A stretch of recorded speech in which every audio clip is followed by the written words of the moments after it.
Hey everybody, it's the Board Game Blogger. Today I'm here to look at Kilter. Now, this is a very fun dexterity game.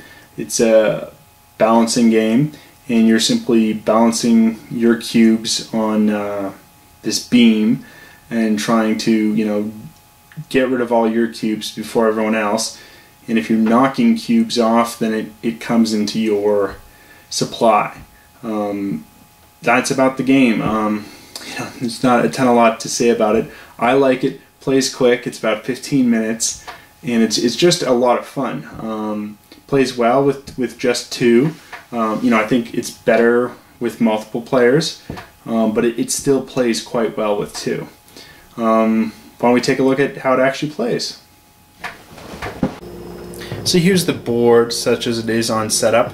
I've set it up for 3-player games, so I've divided the cubes into 3 piles. And we can see here that there's 2 elevated parts of the X and 2 that are on the ground.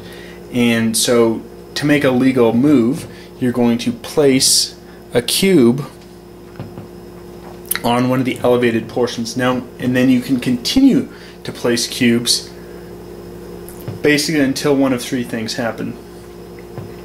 You place a cube and it puts it down. It's no longer elevated. That would end your turn. If you had knocked off some cubes, so for instance, if that's there, it's not heavy enough to knock it, but if I did that, that ends my turn. I still haven't knocked this down. It's still elevated, but I would have to end my turn and pick up the cube. Or if I choose to, I could say, I put the one there and I just want to end my turn. I do the one move and then say I'm done. And now it's the next player's turn. They're going to place a cube down, and it's still elevated here.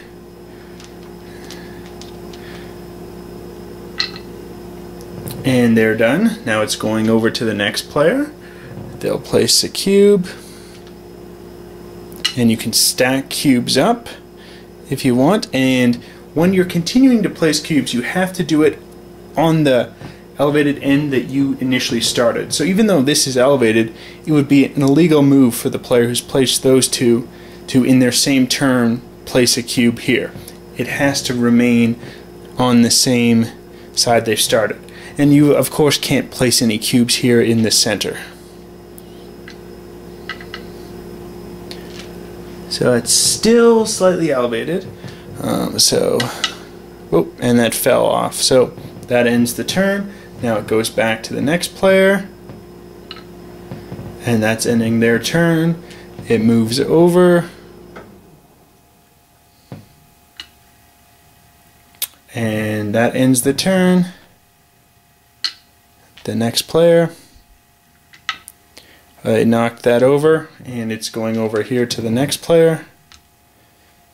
Whoop, that would be an illegal move, obviously, because that's not elevated.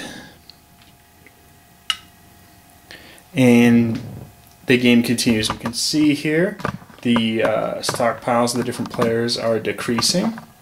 And you can see, all the cubes are all different sizes and different weights. And obviously I think this is a little more fun multiplayer because the way you're setting stuff up. One thing you can try to do is really, put a cube in a precarious position. You're stacking it on top, and so you want to make it so that these are easy to fall and knock over. Now that's when it becomes tactical to say, oh, I don't want to add any more cubes. I'm done for my turn. Now it's the next player's turn. And then they're going to put on a cube here. And boom, that's then knocked this off. So it gets really tactical in how you're stacking the cubes to try to, make it so when somebody else does their move, they're going to knock a lot of cubes off, which are going back into their stockpile. And again, first person to exhaust their stockpile wins. That's the game. It's pretty simple, not a difficult game to grasp the rules of, but really it's a lot of fun. you know, the company that makes this, SimplyFun, that's their logo, and it really is. It's just SimplyFun. It's just a fun dexterity game, and I love dexterity games. You know, I can't get enough of them, and this one's excellent. If you like dexterity games at all, I'd say go out, add this to your collection. It's a fantastic little title. Till next time on the Board Game Blogger.